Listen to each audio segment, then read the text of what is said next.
How'd you guys get together doing this? We'll just start right in the We'll just tell the story while we're doing the interview, right now. Right. We didn't have to do it. We didn't have to dive in. We'll just make it casual. Justin and I started doing this. When did we meet, or how did we meet? So when I was playing in Tampa for the Vipers, J.A. was doing a Vipers podcast, has his own podcast, the Justin Ayers podcast, but had a Tampa Bay Vipers Talk. Vipers Talk. Very creatively named. Nice. And then, I love it. And that's how we met. He's like, hey, you want to come on the podcast? I said, sure, absolutely. And I joined him, of course. And I had this podcast going now, not for long, since I got cut from the Giants 2017. Fall 2017 I started, and then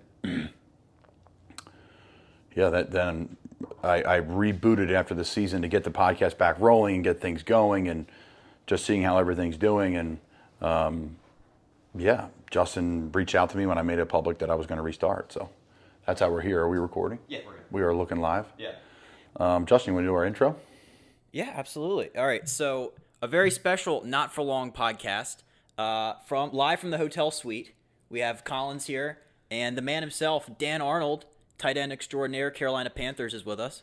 Dan, thank you for being in my creepy hotel room. This is a pleasure. That's all I can say. The pleasure's ours. The pleasure's ours, exactly. Yeah. Colin, what did you guys do today? So it's the day before Ravens preseason game. Take me through, what can you tell us about, the prep work you guys have been doing and all the, the behind-the-scenes stuff? Yeah, Dan, go. This is your show, so lead us off. What did we do today? We woke up, had a nice little sleep, that we're finally back at home, We've been in Spartanburg. We've been in Spartanburg, South Carolina, at Wofford University, Wofford College. It was a happy day when we got done with practice yesterday, so. Yeah. Went and did some treatment this morning, make sure the body's right. Then we got to meet with our lovely coach, Ange, who's... Damn right. It's just a pleasure seeing him. We were discussing whether we could have him on the podcast or not. Yeah. And he will listen to this because you and I, preferably it's you, not me, he will listen and support you in your career outside of football, not mine. He's adult. You are adult, Ange. I know you will listen to this.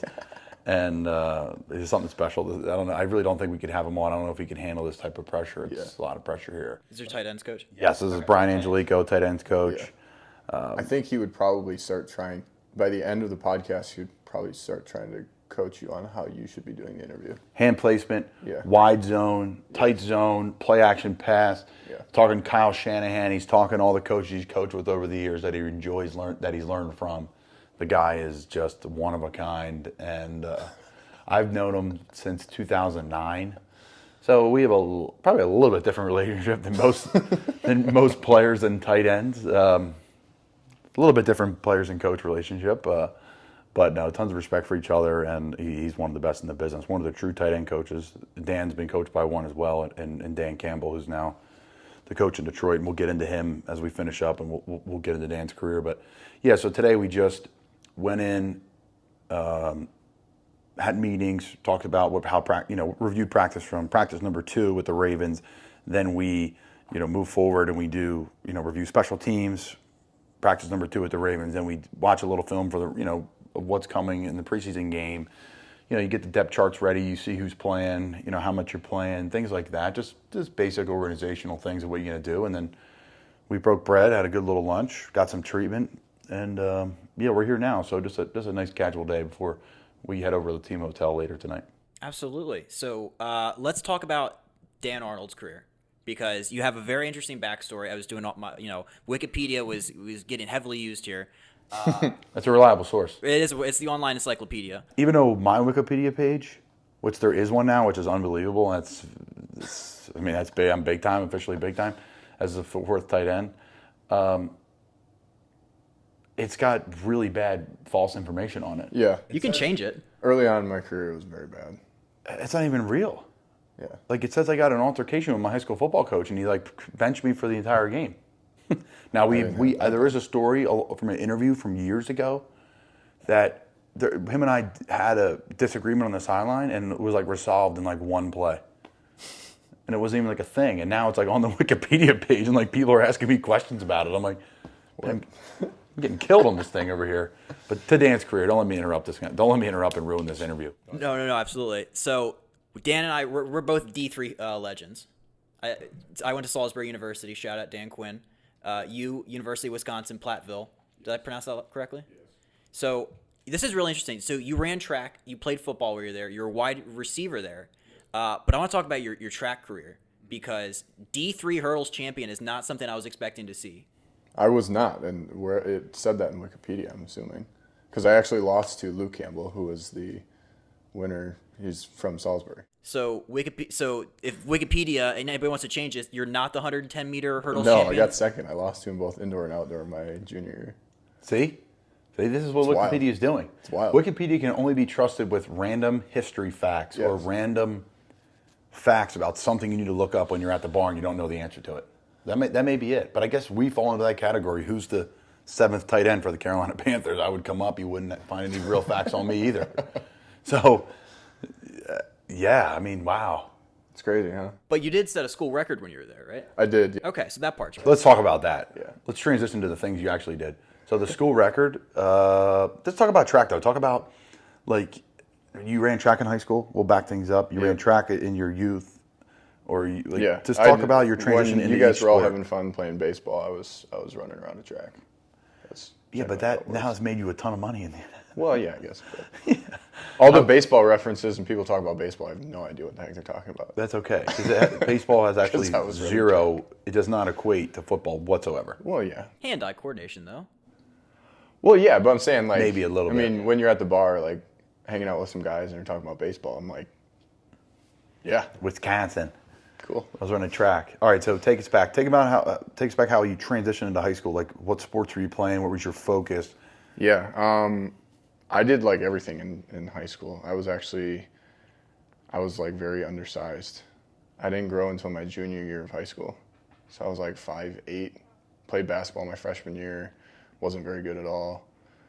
Did track. I was good at track. I was okay at football.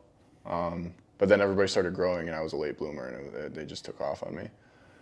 And then, yeah, junior year, I started to grow a little bit. Senior year, we moved up to Fargo, North Dakota. I was going to Rockford Boylan in Illinois, and but we lived in Wisconsin, so we just commuted every day. But yeah, then my senior year, we moved up to Fargo. High school basketball, track, and football. Won state championships and football and basketball, which is pretty sweet, but I wasn't very good at basketball, but I was tall, so that's what helped. Hey. I went from like 5'11" to 6'4" in the matter of like 2 years. Okay, so you had I was a short growth guy, always just like an inch by inch situation, but my brother was like, your situation really sprouted up. Yeah. I'm still waiting on mine. Yeah. Not for Long Media makes these type of things happen. We can make anything happen. So if you need a growth spurt, talk to us at Not For Long Media. We will make it happen. We'll get you on. Yeah. So, okay, so then you transfer, you're in high school, you're transferring into college now. Mm-hmm. You're getting recruited for these things. No. Take us into that whole... I had no, like, recruiting. NDSU came and talked to me at school one time. They're like, hey... Like, who's that? North Dakota State University. Okay. They, like, wanted me to come as a walk-on just because they saw I was tall. The and Bison? Had potential, yeah. Not the Rabbits? No, that's South Dakota. South Dakota, okay. South Dakota State. That's the good. Jackrabbits, actually. The Jackrabbits, that's good. There's a South Dakota State knowledge. difference between a Jackrabbit Vinatieri. Adam Vinatieri? Yeah. Dallas Goddard. So, yeah, so I didn't have really any recruiting. I think it was just because I got lost in the shuffle from being my junior year. I was in Illinois, and then I come up to North Dakota my senior year. Nobody recruits up in North Dakota because why the heck would you? Yeah. So I was like, you know what, I'll just go back and play D3 ball. I was mad at my parents because they sent me up there in the first place. I'm like, okay, I'm going back to Wisconsin then. Yeah. Which I wasn't actually like mad at them or anything. So you're going home though, like I'm going to go home, I'm going to go to college at home. Yeah. Wisconsin Platteville. Yep. I'm going to just go to school and do what? I started out at engineering. I knew I was playing football because that's all I wanted to do. Started out as engineering, then realized that it takes a lot of studying, and I was like, I don't know about that. Switched to manufacturing technology, and I didn't start doing track So I started out football, sat first 2 years at Platteville because I thought I was better than what I was, and realized that college sports actually do take a lot of work to actually be good at. So yeah, my first 2 years, I didn't play barely at all. Not at all. And then, so I was like, you know what, I need something new. So I did track, ended up going to nationals my sophomore year, and took 6th at nationals in St. Lawrence. And then, yeah, that summer I stayed in Platteville for that summer and was like, you know what, I'm just going to lift a bunch, work out a ton, and I was going to get some weight on me and just become a good football player. And then that's kind of where everything took off. I had a really good junior year, really good senior year. And then when you had those 2 big years, are there scouts showing up at games? Is there any acknowledgement of the NFL, or like, hey, you're just playing really well at the D3 level? I think it helped that because I played in the conference that I did for Division III, it's regarded as basically the best Division III college. Like, it's the SEC of D3. But also by a long shot too. Like, you know, you have Big Ten schools that are going to play really well against the SEC. You're going to no doubt. But like the WEAC compared to most of the Division III. Okay, what does the WEAC stand for? The Wisconsin Intercollegiate Athletic Conference. I love it. So yeah, and so Brandon played in the MIAC, which is the Minnesota Conference, and they're like the second best. The guy who? Oh, Brandon Zylstra. Zylstra, yep. Zylstra's another guy we got to get on. Another great story. Yeah. CFL. Yeah. Played another division. Did he play D2 or D3? D3. D3. Concordia Moorhead. But anyway, so like, I think it helped having that really good conference, and then like we would get guys every now and then from Platteville or just from the WEAC in general that were like, okay, we're going to put them on the radar, like see how they do. But it was after my junior year, so the summer, that spring summer between my junior year and senior year is when scouts came and watched me practice. They watched me in spring ball, came and stopped by.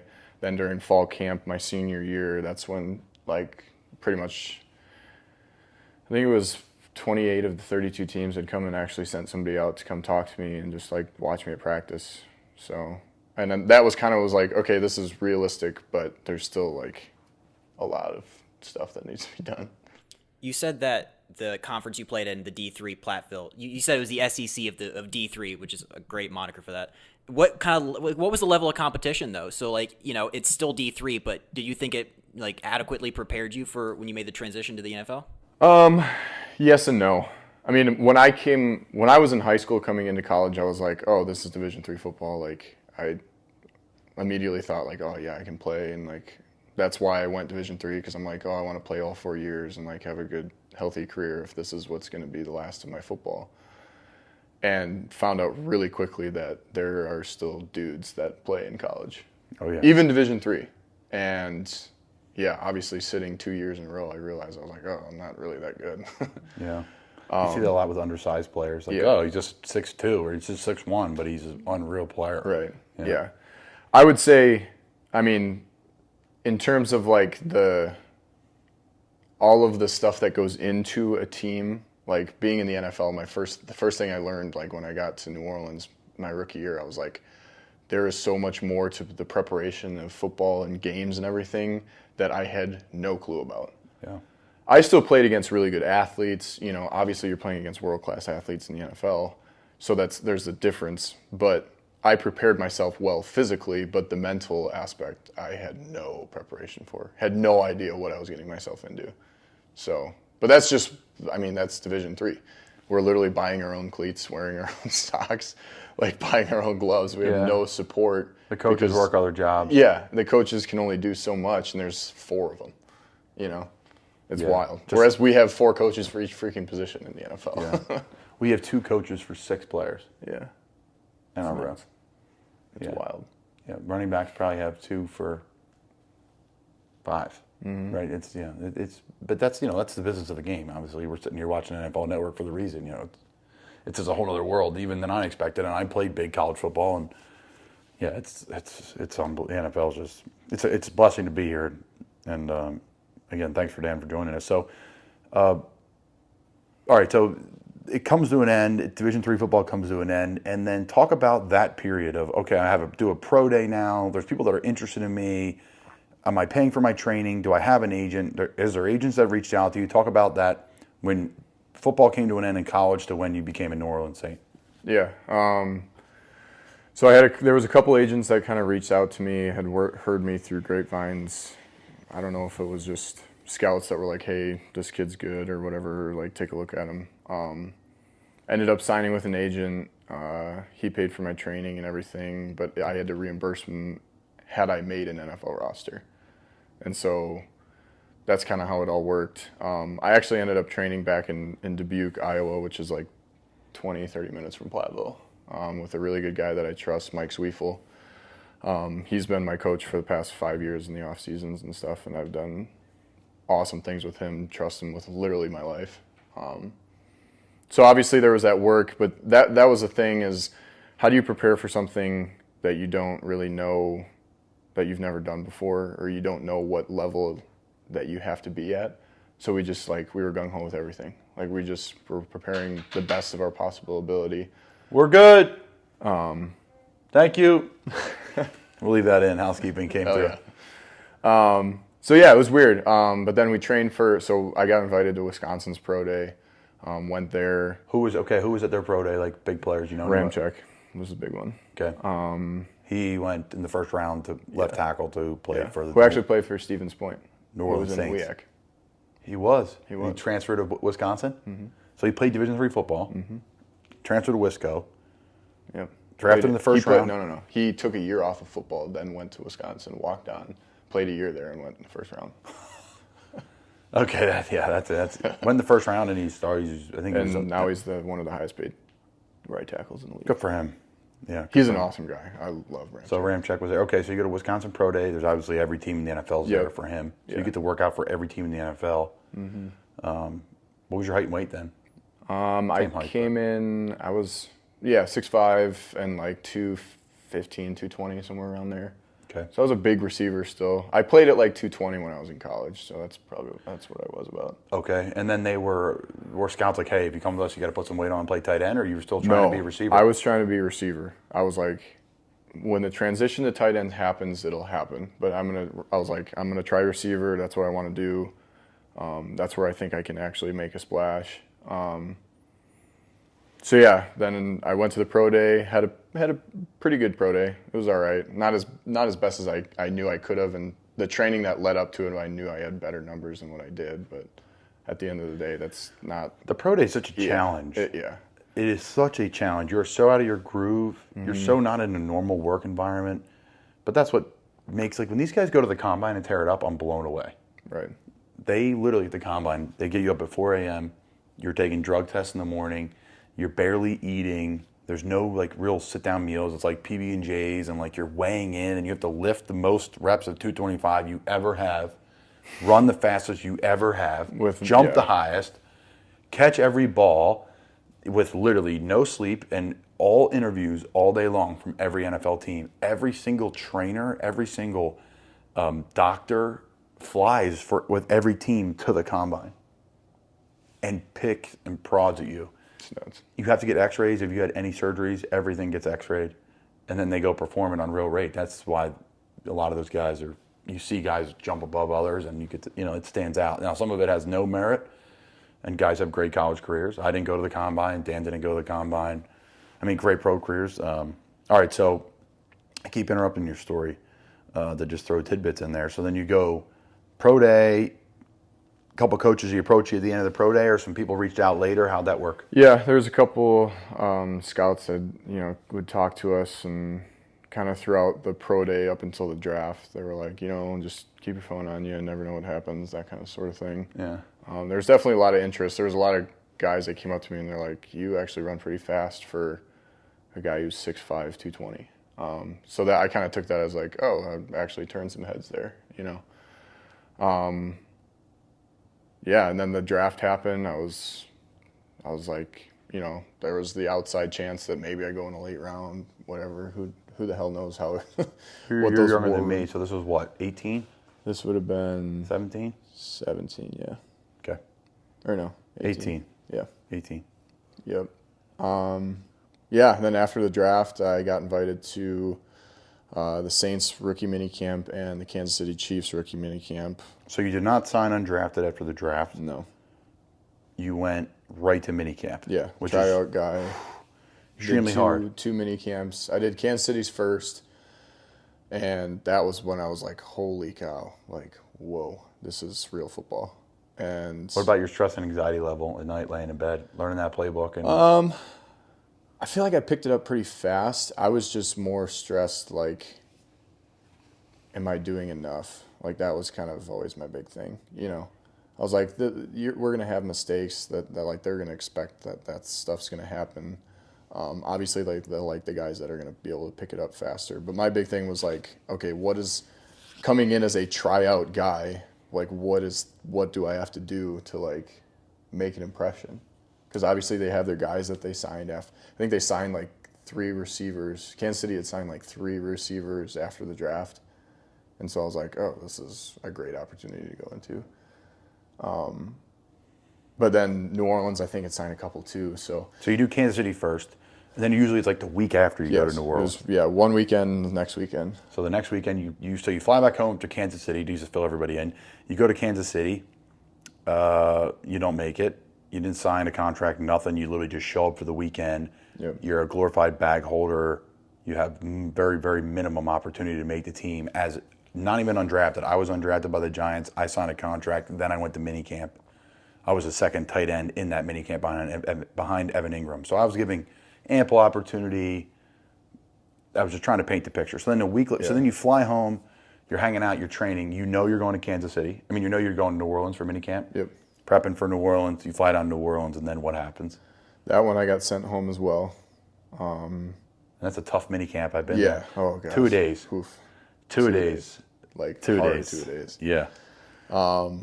Yeah, so I went to New Orleans. They didn't sign me after that either. So I went home for like it was probably a week and a half, 2 weeks maybe.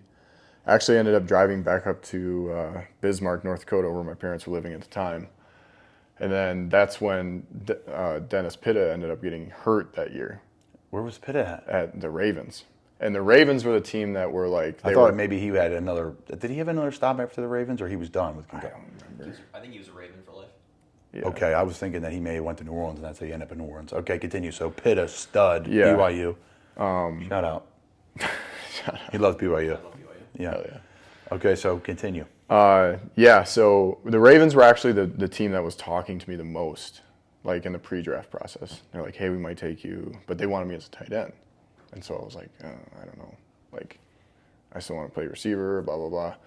So this is like, this was the most wildest, like, 48 hours of my entire life, I think. I was in Bismarck. All of my cleats, everything, I was just supposed to be there for like a couple days, and then I was driving back down to Platteville. So all my stuff was in Platteville. Get the call. Ravens are like, hey, we want to sign you, make you a tight end. Like, are you willing to do it? And I was like, yes, absolutely. Because at that point, I'm like, this is my only shot. So I call my agent. I'm like, hey, because the Saints were like, hey, we might bring him back during OTAs. Like, he's on our list. So I call my agent, and he's like, hey, the Ravens just called me. They want to sign me. He's like, all right, well, get your ass on a plane, and you're going out to Baltimore. So I do that. But the whole time, my agent's also talking to the Saints, like saying, hey, he still wants to play receiver. You guys liked him in rookie minicamp. You know, he made a couple plays, and you guys were, like, kind of high on him. So I get into Baltimore, and that night the Saints call, and they're like, hey, we want to bring him. Can you get on a plane tomorrow from Baltimore to come to New Orleans, and we'll sign him? And so we talked to my agent for, like, a while, talked to my family, and we're like, all right, let's, like, I know the New Orleans offense, comfortable there. Like, not really sure what I'm getting into with the tight end thing yet. So I woke up at like 4 o'clock in the morning, take a flight from Baltimore down to New Orleans. Okay, so hold on, back to train up though. We just practiced against Baltimore. Did you tell, because the Baltimore staff, right, the operations team. No one had talked to me yet. It was just the scout that had come pick me up from the airport, brought me to the hotel. So you paid for your own flight to Baltimore? No. They paid for my flight from Madison to Baltimore. Okay, so Madison, Wisconsin, to Baltimore. Yep. And then, but they knew you were coming in for a workout? Or they knew they were going to They knew that I was going to sign in the morning. But wow. then we told them in the morning, Hey. we were like, hey, we're gonna go to New Orleans instead. And they were pissed. Like, they ended up charging my credit card for the room. And then the Saints had to reimburse the hotel. It was a whole big deal, but it was weird. Wow. So then I flew down to New Orleans, practiced like a week there, and ended up tearing my labrum, and then I was on IR for my whole rookie year. Okay, good. That's a great story. So then, so you go to New Orleans, you're down there, and they're jacked to have you, right? They're like, we just stole this guy right underneath the Ravens' nose. Yeah. And then you go down, and then you tear your labrum. A blessing or something you like, man, I wish I would have had opportunities? Were you able to like sit back and learn the game a little bit more, gain some weight? Yeah, I think it was definitely a blessing because I got to learn like the NFL level of football without like worrying about like how like my performance on the practice field. Yeah.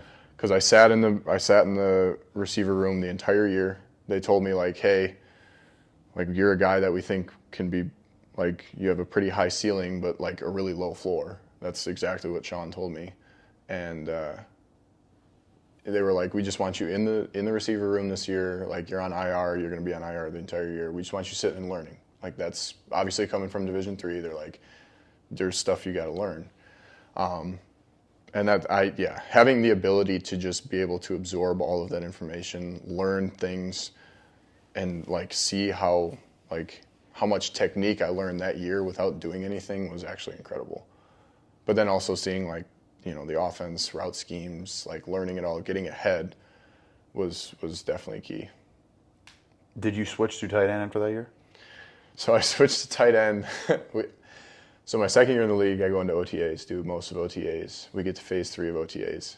And then Dan comes up to me, he's like, hey, what do you think about switching to tight end? And I'm like... Dan Campbell, head coach. I'm like... Detroit Lions. Yeah. I'm like, I'm obviously open to it. And he's like, I think your best shot at making the team is to switch to tight end. And this was a week before vet minicamp.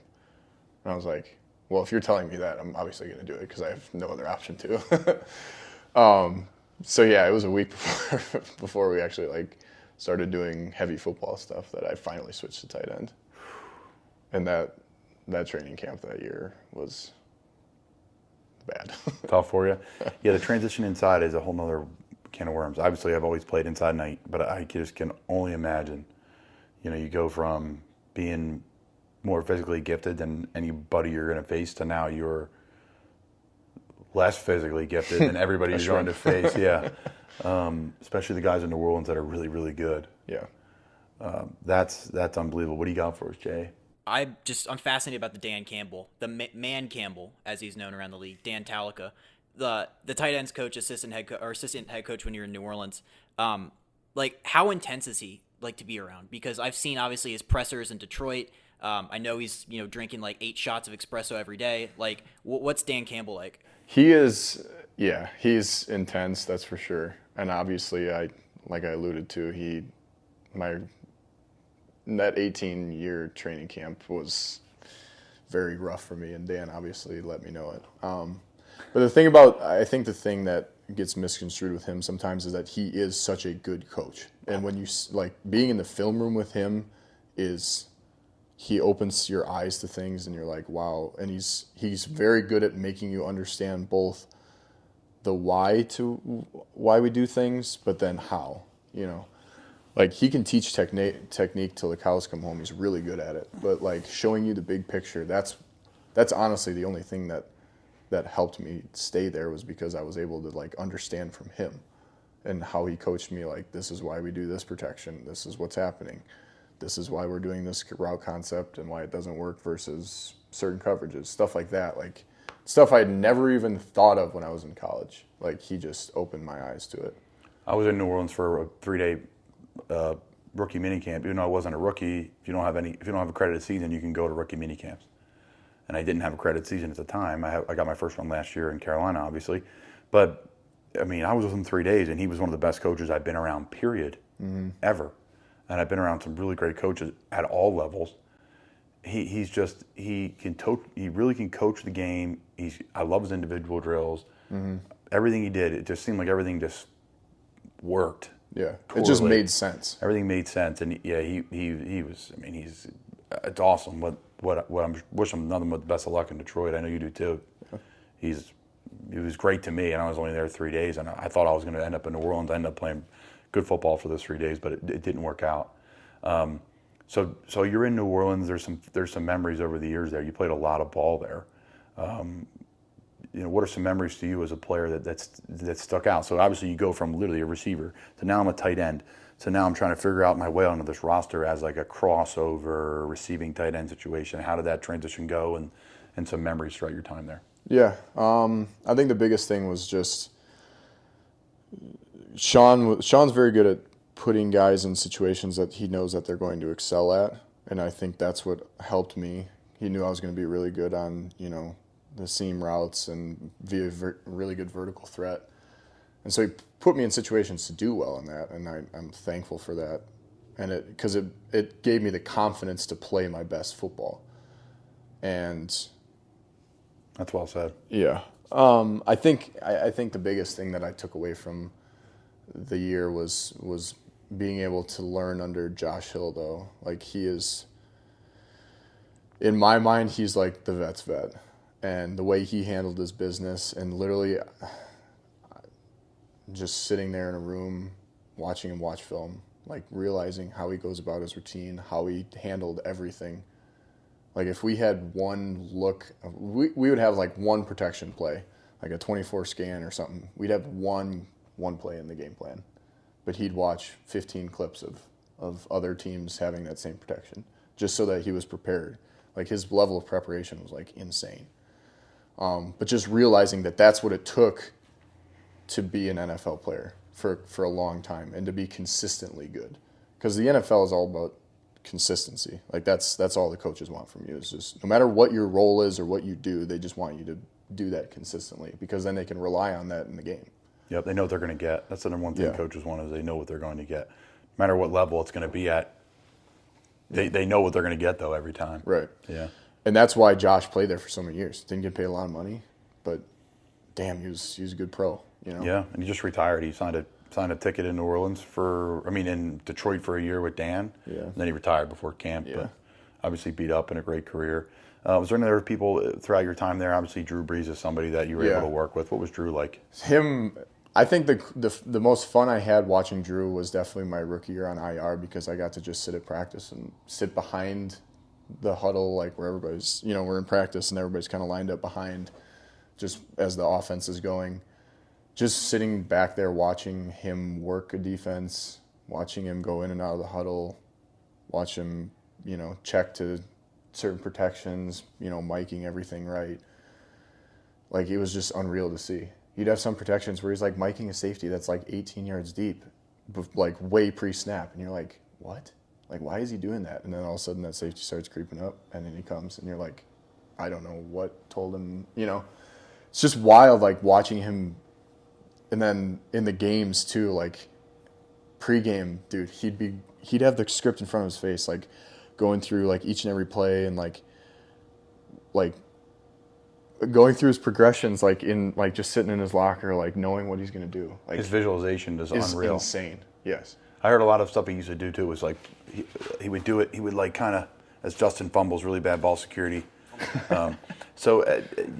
He would do, like, a kind of a walkthrough for himself after Friday or Saturday practice. We'll talk about that. You saw that? Yeah, so Saturdays, we'd have our regular walkthrough, and then we'd go into a team meeting, just kind of get all the notes, like, this is when we're meeting at the hotel, whatever. And then after that meeting would break up, Drew would go into the indoor, and he would go through the entire script, like, in his head, and, like, go through all the plays, kind of walk through some stuff, go through his progressions, like, on the field with nobody out there. And it was just wild to see that. Yeah. But it was crazy during practice, too, because he would hit his first read, and then, like, most guys, like, they'd hit their first read, and they'd be like, okay, good. He caught it, and just kind of whatever. Drew would throw his first read, know that the receiver was going to be on the money perfectly right where it was supposed to be, go to his second read, look at that guy, go to his third read, look at that guy, and, like, pretend to throw it. Like, he just worked through everything. And you're like, wow. That's a machine. whole nother level of football. Did he ever do it in a game, like accidentally? Sometimes I feel like I caught him doing it. Like we'd have like a drive concept. He'd throw the shallow and then come back for the basic and like look at it. And you're like, dude, you already threw the ball. The ball's like, there. Yeah, Alvin Kamara's taking off for like 40 yards on the sideline. He's looking at the basic coming across. Before Jay gets into his next question here, just explaining some of the things that Dan was talking about. He talked about mic points. A lot of times in protection, you see the quarterback out here pointing, making him the mic, which is making him the quote-unquote middle linebacker. And what that does, it sets protections for the O-line, so then they can make their calls saying, okay, that's the mic, the protection's coming from there. We could slide the O-line that way. We can make the tight ends go this way. We can make the back go that way. We know the Peyton Manning stuff. You've seen Tom Brady do it. You've seen every quarterback in the NFL do it now. They all do. But that's what Dan was explaining when it comes to the mic point and Drew Brees. I mean, Drew's like one of the most like accurate quarterbacks of all time. Like how much easier did that make your job when you're out there running routes, knowing that he could fit it in whatever window he wants? His biggest thing, like he always coached us, was like he just wanted the indicator steps, which is like when you're running your route and then you go on your break. He wanted that step that he could see visually and then know your angle so that he could put it on the money. But you just trust him, like those deep ins, like the way he would just kind of. Like Drew wouldn't like rifle balls in. Like he wasn't a big like gunslinger, but the timing of his routes and like him being able to drop a ball right where he wanted to, knowing that the receiver was going to be there, was uncanny. But yeah, no, it definitely makes your job so much easier when you do have a really good quarterback, because he's no matter where it is, he's going to find you open, get you a ball. Like especially in seam routes as a tight end. You're just expecting that ball to be placed perfectly. Just look up for it. He's throwing it right behind, a defender's helmet for like a back shoulder, and you just know what's on the money. It makes it so much easier.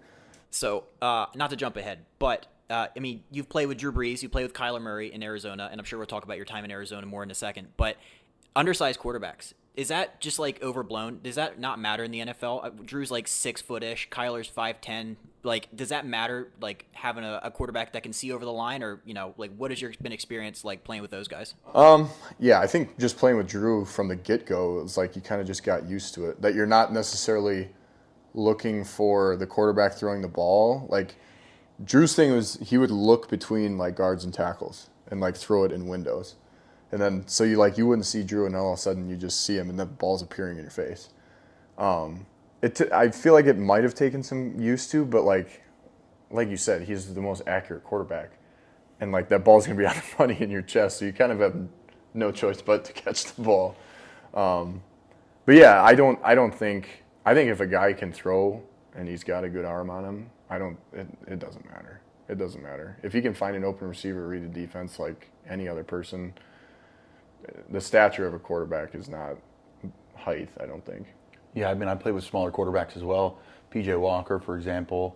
P.J. makes all the throws. Dan sees it in practice. We all do. But there's definitely a difference in the quarterback. A difference in the way the ball comes out. Difference in the anticipation. Maybe P.J.'s got to do a little bit more work. Drew Brees has to do a little bit more work to get the ball there. But these guys are unreal. Like the quarterback position is just ridiculous. The stuff they have to do. It's way more times 100 than what a layman would think of, like a non-professional football player would think of, like a fan thinks of a quarterback. Times that by 100. Like for us, I get into camp every year or with a team every year. I'm like, it's 10 times harder than I think than it looks, and we know all about it. We know about the game. It is unreal what these guys do, and then they make the throw and it's on the money. You're like, wait, what? Like you're not even looking at the rush. The biggest and best athletes are in the front seven of an NFL. The linebackers and defensive linemen, they all are big. They all run fast. They're all strong. And they're not even looking at it. And they don't even care. And they're just delivering. And then they're getting everybody lined up. And the mental work they put in, the more meetings. So it's impressive to me. Well, before we transition to Arizona, any fond memories from your time in Arizona? I mean, with the New Orleans Saints, any big ones that you remember the most? Yeah. I mean, obviously we went to the playoffs a couple years in a row. Like those were always big games. What a great place to play. Yeah. My first catch playing in the Ravens was probably one of my most fond memories, because there's supposed to be a chip, right? So we're taught to chip the widest rusher. Well, I chipped the defensive end in front of me, and there was a corner blitz off the edge and didn't chip him and almost got Drew killed, but I got my first catch. And Dan let me know that I almost got Drew killed. Yeah. So a chip is essentially what you see when the tight end just chips the defensive lineman or somebody onto the tackle to help the tackle out. So you got your first catch. That's a memorable one for you. And then towards the end of the game, we go and do 2-minute, and also got my other wake-up call in the NFL was I ran like a big box fade route. Yep. It's a fade from inside slot like a slot receiver, tight end position. You run a fade to the back pylon. Caught it, and then ended up getting a grade 2 AC sprain on my shoulder. So that was my first AC sprain, and I was like, oh, this is You get hit or awesome. You just fell? I fell right on it. Yeah. And just ended up practicing the next Wednesday, our first practice base, and damn right.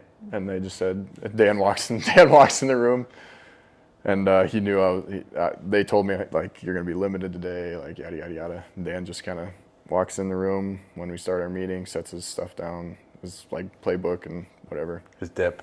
Yeah. And he kind of leans over the table and he just kind of looks up at the screen and he goes, Josh, you ever had an AC sprain? Josh goes, yep. And then he talks to Hooman. He's like, Hooman, you ever had an AC sprain? He goes, yep. You guys all played through it? Yep. And I'm like, okay, where's this guy? I knew where this was going, but he's like, Dan, this is just one of those things you're going to have to suck up and do, right? He's like, I know they said you're limited, but you're just going to have to suck it up. And I'm like, all right, coach, thanks. Let me know. Nice little pep talk. So, and then Wednesday going to practice. The worst part was we were doing chop drills, in Indy, we're doing chops to get off releases. So every single time I'm lifting my arm up to chop down on a bag to do a release on a route, I'm just almost crying, this thing hurts. Yeah. That's crazy. So, but yeah, no, definitely playing in those New Orleans. New Orleans is one thing to play there is unreal, but playoff games in New Orleans are insane, especially the NFC Championship game, which we ended up losing, unfortunately. But that was you want to talk about when people say I couldn't hear myself think, that became a reality. It's that loud. It was just wild, and they do right before kickoff, they do the Who Dat chant, and the whole freaking stadium is just going wild. Yeah, it is. It was a really special place to play. Yeah, I never was there for a sold out. I was there for a Sugar Bowl. That was really cool. Played in that in Florida. I didn't play, but I stood on the sideline. Looked good in my pads, or looked horrible in my pads. Man, I was I looked like a pro softball player. Huge arms, big beer belly. My freshman year in Florida, I was a mess. I was an absolute mess. But so just come off of double foot surgery, so I wasn't in the best shape of my life.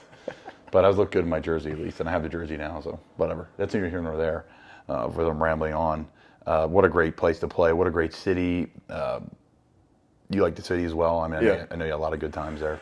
Yeah, I mean, I asked my wife Morgan to marry me in the French Quarter, so it'll always be kind of a special little place for me. I hated New Orleans when I first got there. I was like, I don't know about this place, but Wisconsin Platteville, baby, the Mecca. Yeah. The more that I spent time, got to know the city and saw the cool things, it is a really cool place to be. Talk about the transition to Arizona. Pretty crazy story. I know, from talking to you, but it's not your normal hey, off-season signing like you did in Carolina. Yeah. So this was 19. They ended up drafting a tight end that year in the 6th round, I think. So going into that year. Who was it? He was from Notre Dame. Yeah, I was there. That was the mini camp I was with. Yeah. Imagine that. He ended up getting cut. He was in the 7th round. 7th round. Not Price. Right. I forget. Anyways. But that was the rookie mini camp I was at with him. Yeah. He was there. It was him and I. Yeah. Swagged out. Yeah. So he ended up, I go in, I'm like, okay, they drafted this kid. What does that mean for me? So I ended up not making the team initially that year. But I was like, you know what, I'm just going to continue working my butt off. Got signed back up to the 53. Practice squad you went to first? Yeah. It was probably week 4 or 5, maybe 6. I think they signed me back to the 53. So we get into the latter half of the season. This would have been week 12. And they needed depth at linebacker. And so they ended up signing Manti Te'o, who I got cut for, who made room for the team. Yep. And so Sean's like, okay, this is just a temporary. Like, we just needed a spot this week. Like, we're going to sign you back. So, like, all right, okay, well, sure, whatever. It's always a tough conversation because Yeah. he means it. Yeah. You've been with the guy. Right. He has respect for you. You respect for him. You're sitting there. Yeah. You go home. You got to tell your wife what's going on. Yeah. I haven't been into that thing, but I've been in those conversations where you're like, they're going to sign me back. It's just a weird 24 hours here or a weird week. Right. So continue.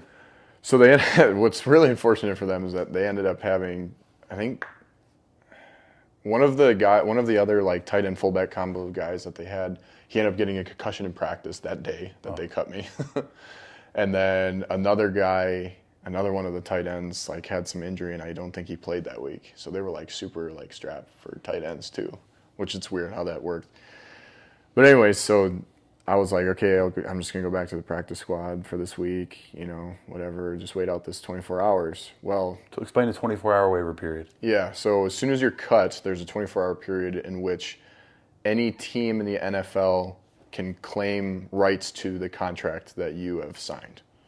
So I was just on a rookie deal, but Arizona actually ended up claiming me. And so the Saints were calling me. They're like, "Hey, you're gonna come in and like sign your practice squad deal?" And I'm like, "I guess," but but then my agent was like my phone was ringing off the hook because there was like other teams that were calling me. But Arizona, I think they had the highest waiver order, which is just based off of the record of the team. Yeah, your draft position. Yep. And so Arizona claimed me. I got a call from, this was at like this time it was like 2 or 3 o'clock in the afternoon. Somebody from Arizona calls me. They're like, "Hey, we claimed you. We need to get you on a plane tonight." Those are your operations people, not even a GM or anybody. Like, hey, I just need your flight information. Yep. And they're like, "Hey, can you get on a plane tonight?" And I was like, "Yeah, sure, I guess." I don't really have an option. Do you have an option to No, say, and that's the wildest thing. I'm going to stay in New Orleans. I'm going to sign the practice squad. You don't have an option. As soon as they claim you, it's like you're going. It's wild. Yeah. Oh. I can't think of anywhere in the real world where it's like an employer is telling you have to come here. Yeah. Well, we're not in the real world. We're in the NFL. Exactly. Yeah. But yeah, that whole process to me was like, wow, this is kind of like cutthroat weird. Like, you have to go to this place and you really don't have an option to. Yeah. Because you signed a contract. You're paying it. You have a claim lease. that contract. You have a lease. Yeah. Your wife's here. Everything's here. Your friends. Yep. Family. And then all of a sudden you're gone. I'm going to pick up and going across the country. They move everything for you though. Yes, which is a good thing. They do pay for like all of your moving costs and everything.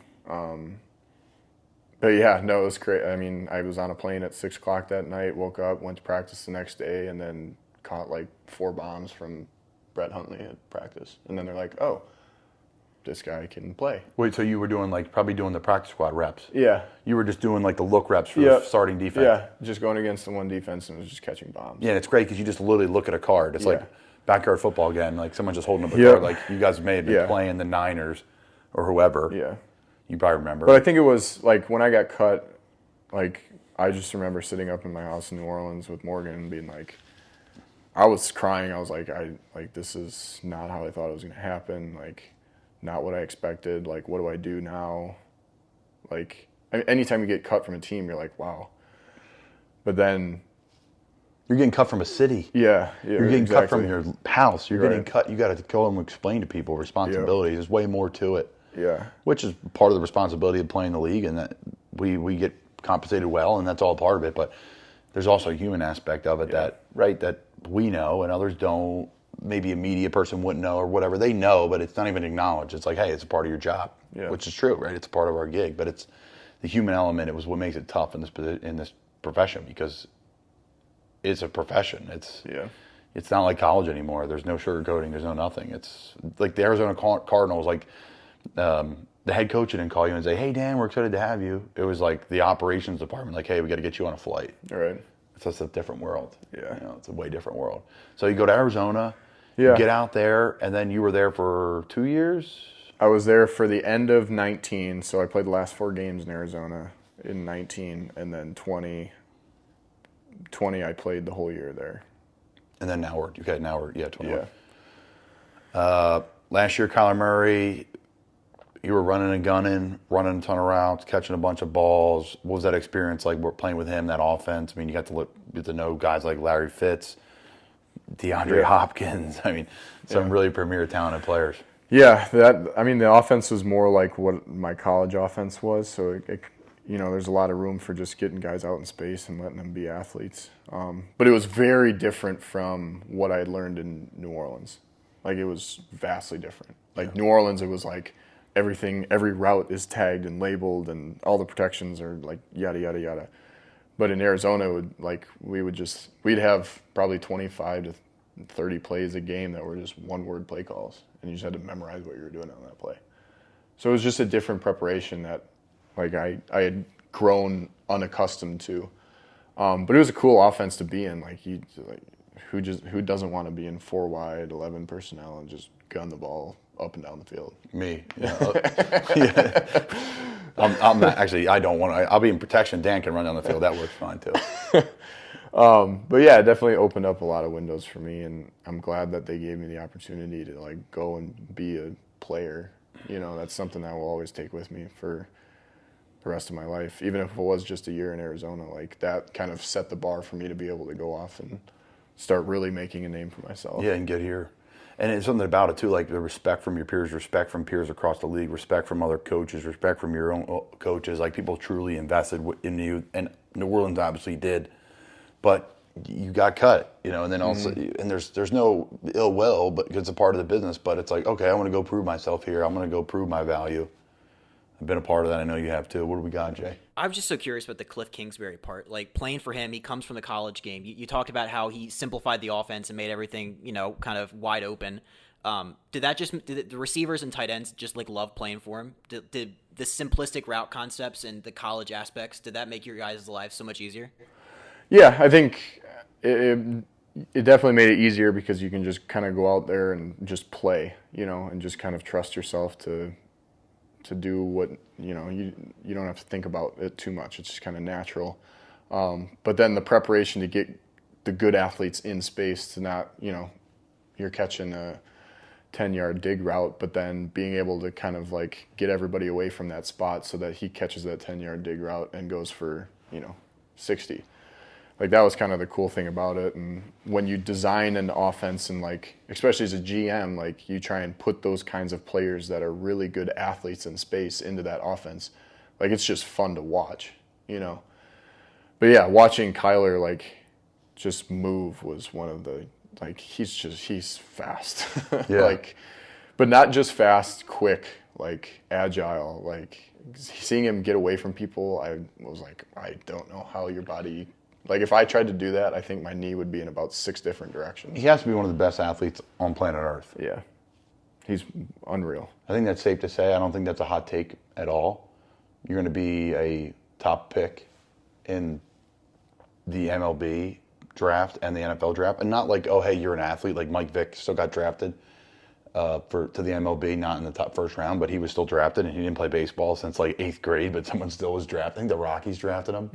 Because he's just like Mike Vick, and like he would be a great baseball player. Yeah. Like, this guy was a legit baseball player. Yes. Russell Wilson's in that category too. I know they're kind of tied at the hip because smaller guys both play baseball, but I mean Russell's in the same boat.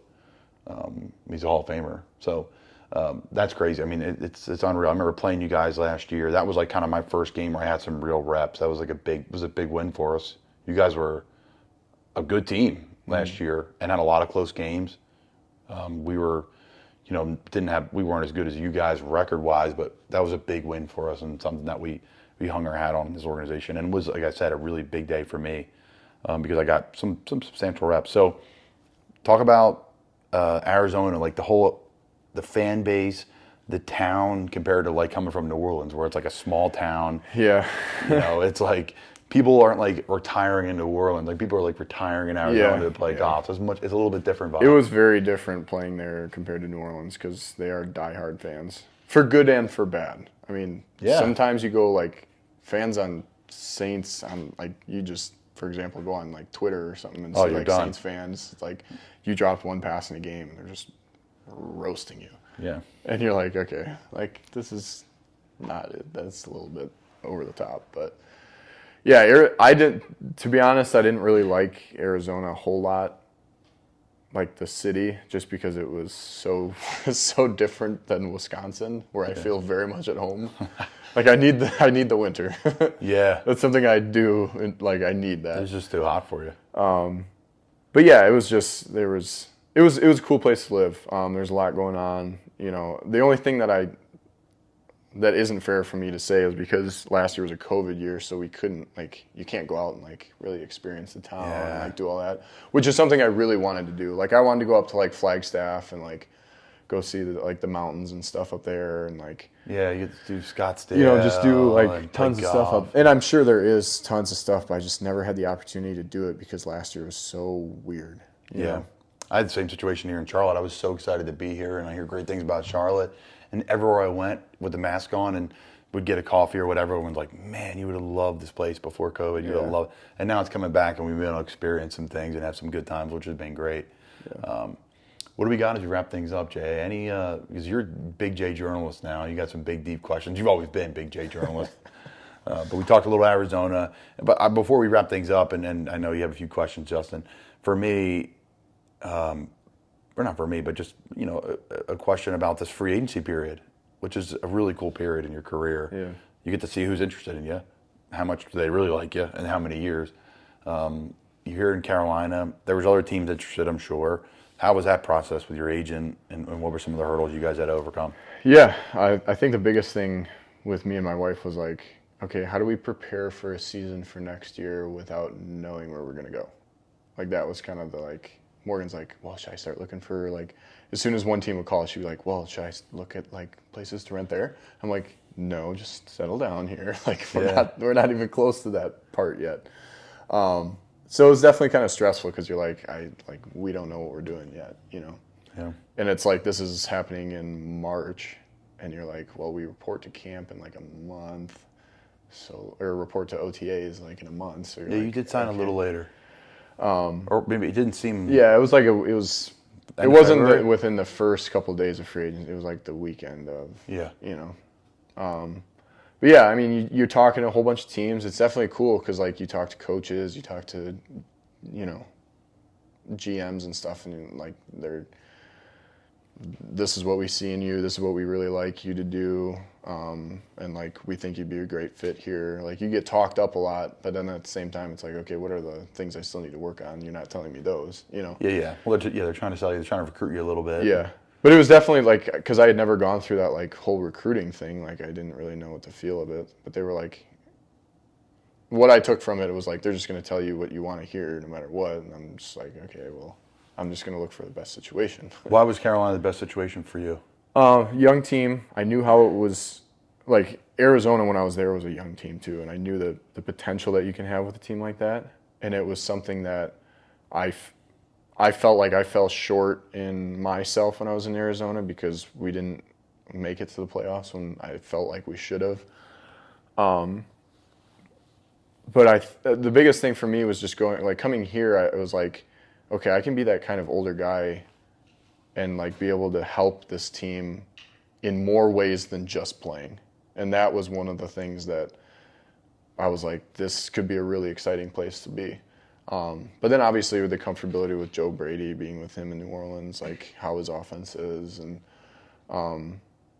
you know, it not taking a lot of effort for me to have to like relearn another offense, but then knowing the potential of the tight end position in the offense, I think was, you know, the biggest thing. Learning the new offense is a real thing. It's buddies with Trey Burton. He's been on the podcast. Trey played for the Eagles. Then he went on to play for Chicago. Coach Nagy, who was an Andy Reid disciple, just like Doug Peterson is. And then he goes from Chicago to Indianapolis and played for Frank Wright, who's another Andy Reid, Doug Peterson disciple. So Trey is an NFL. He's a free agent now and a great tight end, and he played for the same offense for 3 different places. So that's like house money. I mean, that's like for me coming back this year to know the offense the second year is like, you can worry about so many other things. Yeah. You still got to study. You still got to learn. Yep. You still will never be able to master it like an offensive coordinator will, even as much as you think you can. But it allows you to do different things, and that is great because you're able to come here and you're be able to have like big boy conversations with coaches instead of like, well, what does this mean? It's like, well, why do we do this? Or this is what we did in New Orleans, and I'll never forget in Chicago, Coach Nagy would be like, hey, what did you do in Philly here? What did Doug Peterson? He said, what would Doug do? And Trey would say, we would do this in man, or we do this in zone, talking about mesh or whatever. Right. And I really enjoyed this conversation that you have with our coaches too. I think it's really cool. What do we got, Jay? All right, let's do some rapid fire.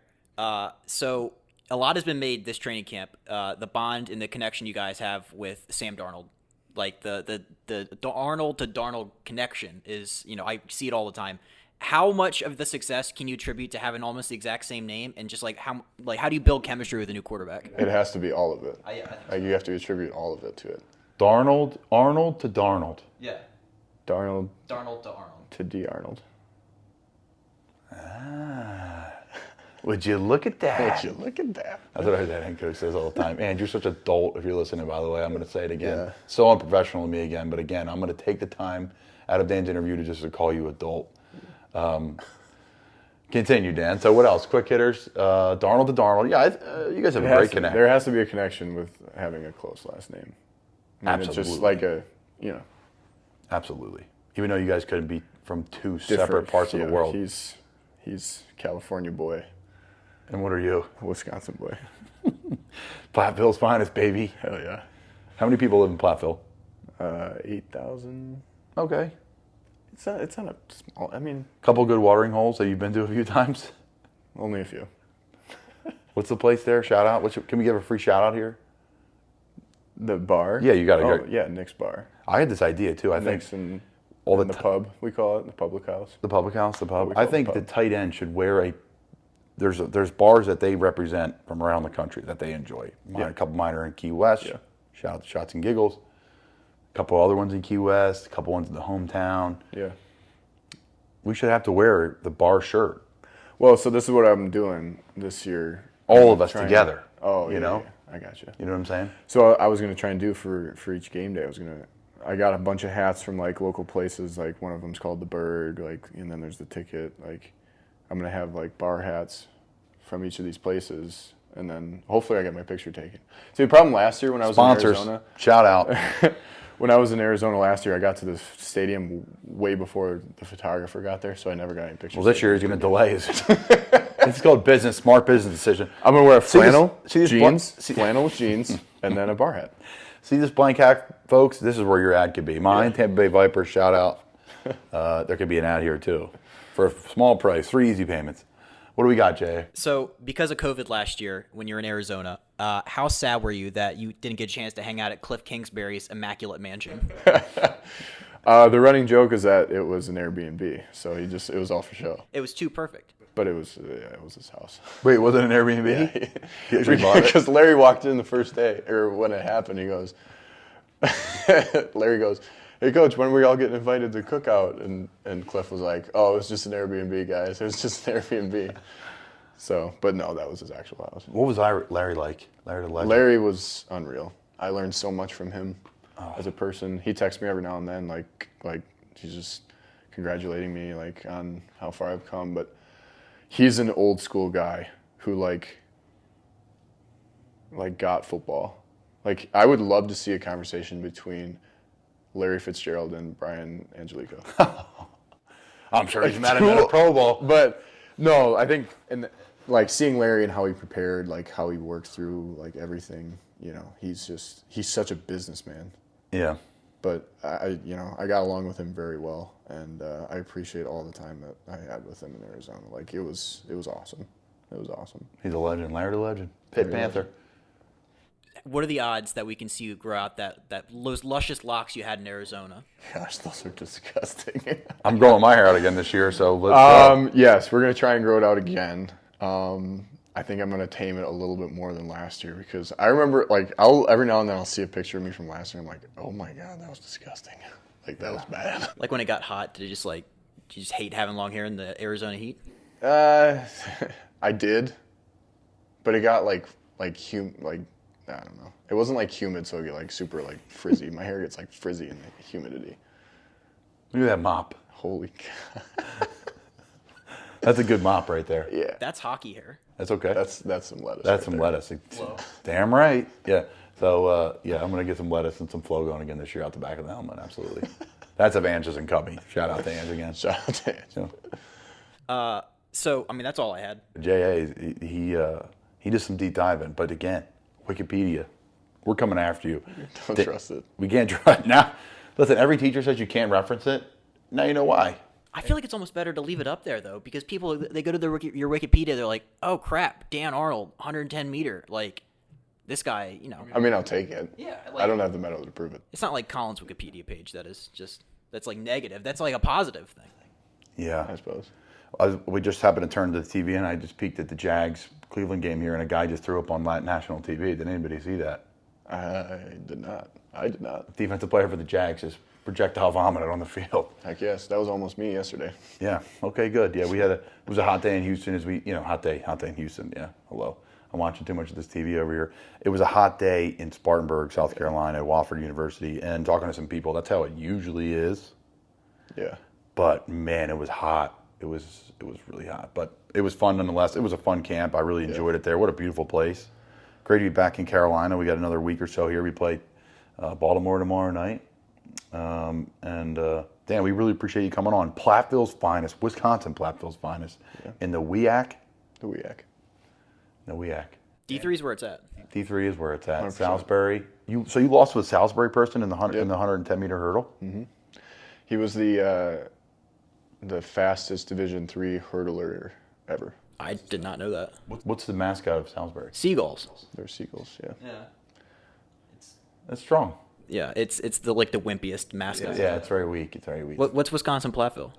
The Pioneers. The Pioneers. Which is basically, it's a minor, but it's a Pioneer. It's like UTEP. They got like the pickaxes or whatever on the helmet. The jerseys were actually designed from Nike, like they were copycats of UTEPs, like because it's the same colors.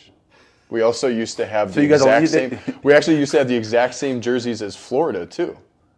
Like the Pioneers was in cursive, the same as the Gators was, like the exact same. They're font. just leftovers. Well, yeah, it was just like we have all this like jersey, we'll just throw Pioneers on there instead of it's wild. Copycats. And with that, we'll wrap it up. Not for long media. Really appreciate Dan the Man Arnold coming on. It's been awesome getting to know Dan, his family, and it's been just a killer addition to the team. Not that I'm in any place to say that, but because I'm, just blessed to be here as well. But Dan Arnold, really appreciate you coming on.